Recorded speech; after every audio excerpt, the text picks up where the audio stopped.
Hej alle sammen, lad os komme afsted. Vi skal skynde os. Der er sat en ny spand til salg. Vi skal hurtigt afsted og hente den. Hurtigere. Et Chaika. Hold da op. Der er du, for fanden. For fanden. Chaika. Hvad fanden har du lavet nu, din idiot? Hvorfor kalder du mig idiot?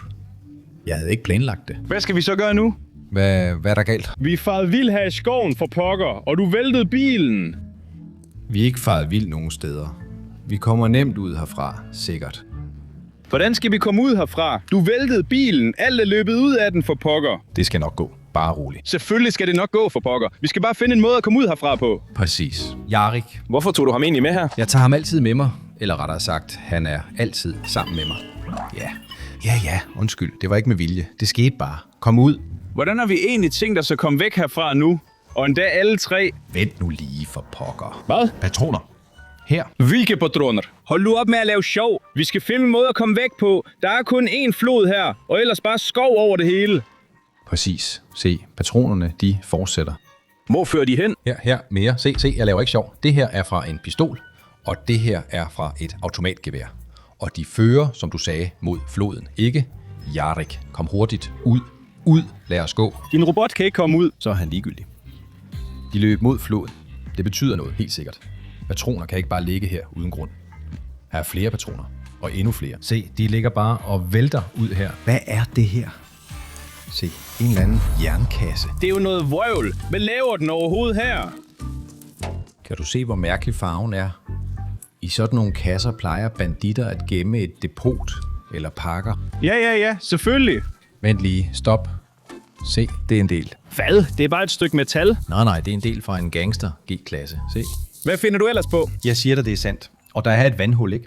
Derover er der et vandhul. Det hele passer sammen. Patroner, et banditdepot, en gangster G-klasse, et vandhul. Jeg har forstået det hele. I det vandhul ligger der nu en gangster G-klasse på bunden. Hvad finder du ellers på? Se. Der, se. Kan du se sporene? Synes du ikke selv, det er lidt sjovt? Nej. Du forstår det ikke. Forstår du? Se. Her fortsætter sporene. Der har været noget tumult her. Her er sporene. G-klassen kørte lige ud med fuld fart lige derhen. Og nu ligger den dernede på bunden. Aha! Er du helt rigtig i hovedet? Du har da ikke styr på noget! Nej, jeg er sikker. Det var sådan, det skete. Her var der planlagt et gangstermøde eller en udveksling. Nogen ville sikkert bytte noget gangsterhalløj for penge eller noget den stil. En af banditterne ventede på sin makker, for at han skulle komme med pengene til udvekslingen. For at give ham banditternes skjulte lager eller varen. I forstår, hvad jeg mener, ikke? Og i det øjeblik går alt galt, for det viser at være en razzia. Den fyr stak ham i ryggen, og derfor var denne gangster nødt til at sætte sig ind i sin G-Wagon.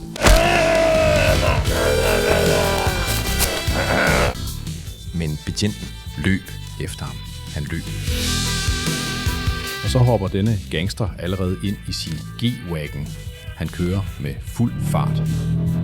Men fordi betjenten forfølger ham, mister han kontrollen og kører direkte ud i en sø. Ja, sådan var det. Ja. Så, hør her. Lad os vende om og gå. Vi har stadig en hel mark, vi skal krydse. Nej. Jeg har en magnet med. Vi kaster den ud, og jeg vil bevise det for dig. Jeg vil bevise for alle, at der virkelig er en gangster G-klasse under vandet her. Nå, jeg er klar. Har I ventet på jeres yndlingsmagnetfiskeri? Hvis ja, så giv et like til denne video med det samme. Og hvis I vil have mere af sådan noget fedt indhold, så husk at abonnere. Nå, nu vil vi tjekke, om G-klassen virkelig er sunket derned under vandet, eller ej. Selvom jeg er 100% sikker på, at det er tilfældet. Kan du se hjulene? Sporet går ligesom derhen. Så det er her, vi skal kaste og få fat. Den trækker. Hør, det ser ud til, at jeg faktisk har fået fat i en hel G-klasse. Selvfølgelig. En gearklasse. Ja. Bilen kommer ud lige om lidt. Okay, det er ikke særlig tungt. Men se, det trækker. Der er helt sikkert noget derinde. Det synes du bare. Der, se hvad der kommer ud. Noget sort, eller så det bare sådan ud for mig? Nej, der er helt sikkert noget. Se. Utroligt. Jarik, se, det er en motorhjelm. Nå, hvad så, dumme kameramand? Du troede ikke på mig? Det er en motorhjelm. Fra en sort gangster G-klasse. Se, jeg havde ret. Ja, selvfølgelig. Så er den motorhjelm. Den kunne lige så godt sidde på en USZ. Hvorfor tror du straks, det er en G-klasse? Hvad mener du? Hvorfor? Selv robotten siger det til dig. Tror Tror du også, det er fra en UAZ? Er I dumme, eller hvad? Det er fra en bandit-gelændewagen. Selvfølgelig. Okay, jernmand, flyt dig. Se, hjulene vender den vej, så magneten flyver lige derhen nu. Se, det var et kast som en mester. Man kan straks mærke, at jeg er en professionel magnetfisker. Ikke sandt, drenge? Ups. Det her kalder jeg et solidt hug.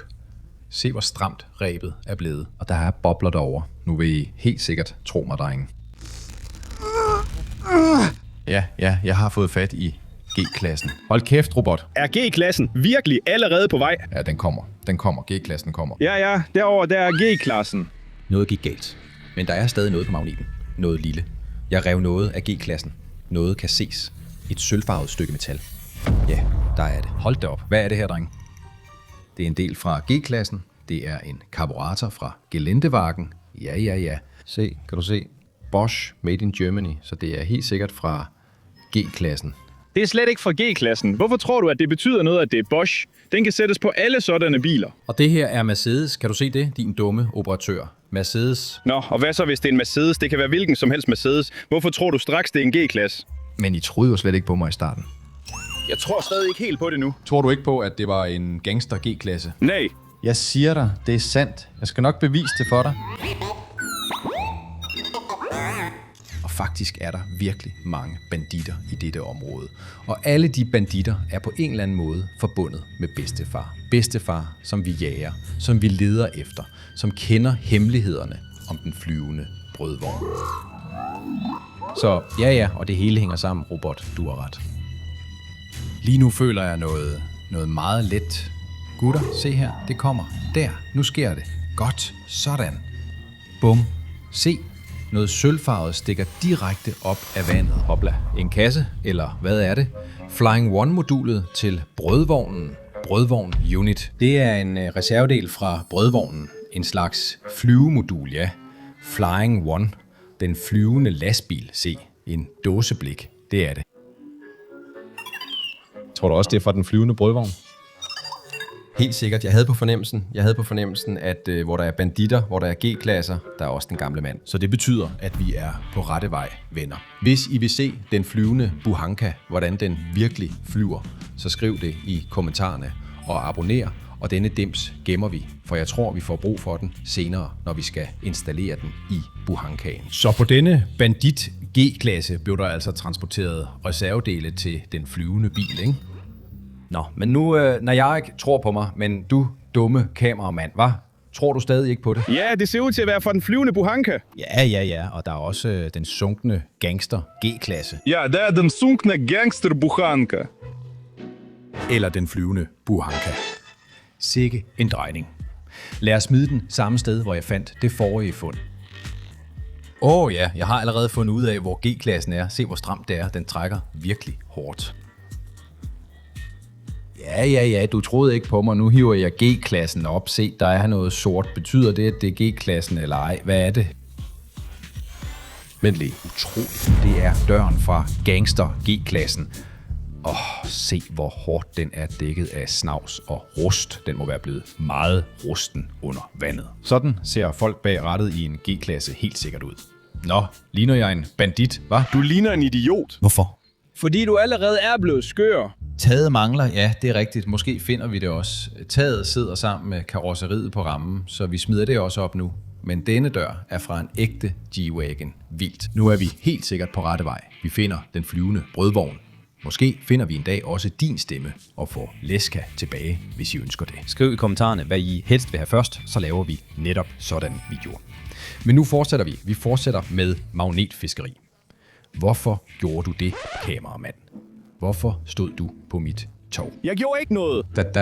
Dit spor. Man kan se dit spor. Det er ikke mit spor, det er dig, der allerede har gået på det. Men vi har fanget et eller andet. Noget let. Det er ikke en G-klasse. Det er helt sikkert ikke en G-klasse. Nå, den er let. Ja, se, det er ikke til at forstå. En tusse dukkede op. Hvad? Hvad er det her, Najarik? Det er et strålingssymbol. Jeg ved det. Det er noget farligt. Det er en Geiger-tæller. Seriøst. Men hvorfor har banditterne i en G-klasse en Geiger-tæller? Så de kunne have været på farlige steder, hvor der var stråling.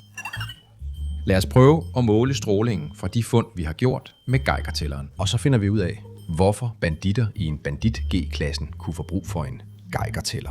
Jeg er allerede ekspert på det område. Det her er en Geiger-tæller. Den er selvfølgelig blevet lidt våd, men sådan tænder man den. Den virker, den summer. Tilsyneladende er der et vandtæt batteri i. Nå, baggrundsstrålingen er gennemsnitlig. Ja, vi måler det hele nu. Det vigtigste er, at Jarek ikke stråler. G-klassen strålede heller ikke. Rent. Alt er nogenlunde rent. Hold da op, vi var heldige i dag. Ingen stråling. Det er fedt.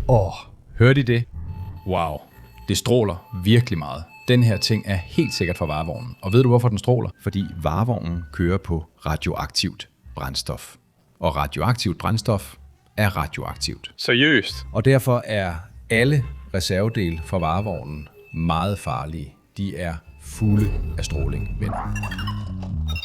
Nej, vi kan ikke stoppe det her. Jeg er ligeglad med den stråling. Vi fortsætter med at kaste magneten ud for at afsløre denne historie og få fat i en G-klasse. Jeg vil have en G-klasse mere. Jeg elsker G-klasser. Seriøst. G-klasser er ligesom USA'er. Hold kæft, når jeg ikke. Nå, lad os komme i gang. Vi kender stedet. Vi ved allerede, hvor vi skal kaste magneten. Fremragende. Det var et godt professionelt kast. Sådan. Ups. Og straks. Se, drenge, hvor stram den er. Det betyder, at jeg har sat mig fast direkte på G-klassen. Hvordan det? Jeg kan få fat i den. Jeg kan få fat i G-klassen. Se. Sådan. G-klassen kommer op fra vandet. For pokker, noget røg af igen. Eller hvad det så løs? Nej, drenge. Der er stadig noget på min magnet. Det ser ud til, at jeg igen har revet noget af G-klassen. Sådan. Og der er det, man kan allerede se det, noget rundt. Er det et hjul fra G-klassen? Rat. Ja. Utroligt. Fra en Mercedes. Præcis. Fra en bandit G-klasse. Igen, enhver Mercedes skal have sådan et rat. Der er allerede så meget, der passer sammen, kameramand. Og du tror stadig ikke på mig. Det er helt sikkert en bandithistorie, der har noget at gøre med bedstefar og gelændevagen. Ja, når jeg tror på mig, han er helt sikker på, at det var en G-klasse under vand. Ja, selvfølgelig. Helt sikkert. Jeg tror, det er en almindelig Mercedes. Jeg ved det ikke. Mine abonnenter tror altid på mig, og de abonnerer på mig, fordi vi har de mest interessante og usædvanlige magnetfisketure. Sådan. Ups, der er noget, der sidder fast. Jeg kan mærke det. Jeg kan mærke, at der er noget på vej. Jeg skal være meget forsigtig, så fundet ikke glider af. For I ved jo, venner, ja, at alle fund, de tør ud på bredden. Hvad er det her? Hold da op, hvad er det her? Utroligt. Se, det er en RPG. Nu er det ikke for sjov længere. Og der dukkede også en sandal op, se. Hvad er det her? Wow. Se, Najarik. Det er virkelig en RPG. Banditter transporterer ofte sådan noget for at skræmme deres fjender. Vent lige. Hvad er det her? Hvad er det røde her? Til Via? Som til mig? Men hvad nu hvis bedstefar ville bruge den her RPG imod mig? Hvad nu hvis han bad sine banditter om at bringe denne RPG for at gøre op med mig? Wow. Hold da op. Nå, nej, Rik. Ryk lige lidt. Lad os tjekke det nu. Virkelig. Den virkede. Det var det. Den er allerede affyret. Det er ikke vanvid. Det er normalt.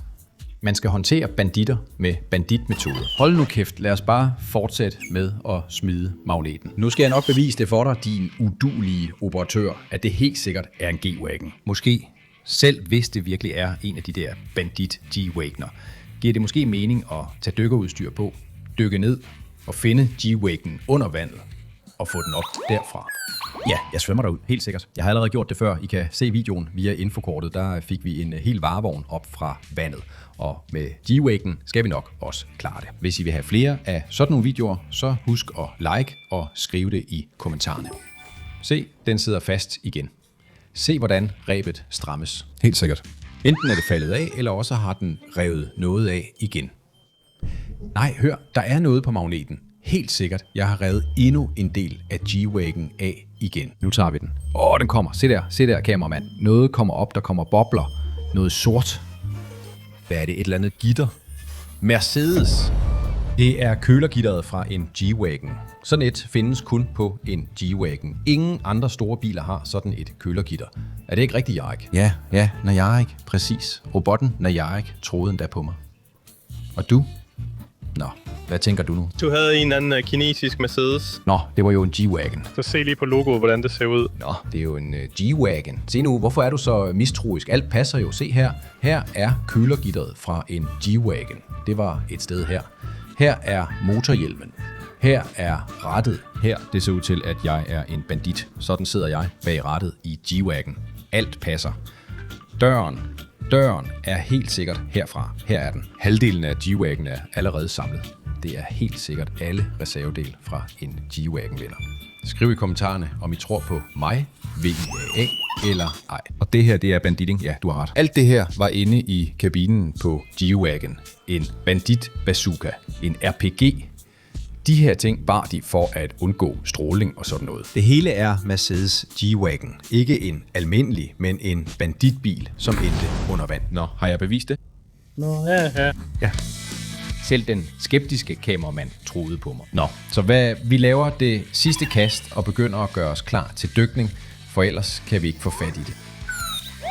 En vidunderlig dag. Fantastisk vejr. Forresten, det er virkelig gået i gang nu. Mange af jer har bedt om magnetfiskeri, og nu er det startet, fordi alt endelig er smeltet. Skriv, venner, hvor I ser med fra, hvilken by I er fra, og hvordan vejret er hos jer lige nu. Det er virkelig interessant at vide, hvor vores abonnenter faktisk ser os fra. Så her er den, uanset hvor jeg kaster ud, er der helt sikkert et eller andet. Måske, selv hvis det ikke er en G-Wagon, så er det noget stort. Måske en motor fra den, eller noget lignende. Det føles faktisk, som om jeg trækker noget let op. Som om jeg lige har taget det ud af kabinen. Se, hvad er det? Hvad er det? Noget sort? Et eller andet bælte? Det er en skuldertaske. Hvad er der inde i? Der er noget inde i, siden den blev fanget af magneten. Så der må være noget derinde. Hvad er det? Zone 6-7. Forstår du, hvad det betyder? Ja, det er 6-7 idiot, men jeg mener noget andet. Se på dette billede. Der er en gammel mand tegnet her. Det er et adgangskort til zone 67. Så de var på vej til den gamle mand. Eller også var den gamle mand selv bag rattet i denne G-klasse. Nå, for pokker. Med denne ting kan vi snige os ind i hemmelige rum på hemmelige baser. Og der finder vi måske for det første Leska. Og vigtigst af alt, den flyvende bådvogn, venner. Takket være dette adgangskort. Sejt. Ja. Fremragende. Dagens magnetfiskeri var ikke forgæves. Vi fortsætter vores eventyr og afslører alle hemmelighederne om den flyvende brødvogn. Og vi får en gang for alle styr på den gamle mand. Og det var mig, Vyacheslav Ismailov, eller Via. Vi ses meget snart. Det var Najarik, og vores kameramand er Vadim Slak. Og hele mit hold, Vias Liv, har arbejdet for jer i dag. Farvel, farvel, farvel. Kom så, Rust. Vi skal finde ud af, hvor denne zone 67 er. Hvis vi finder den, så finder vi helt sikkert den flyvende brødvogn.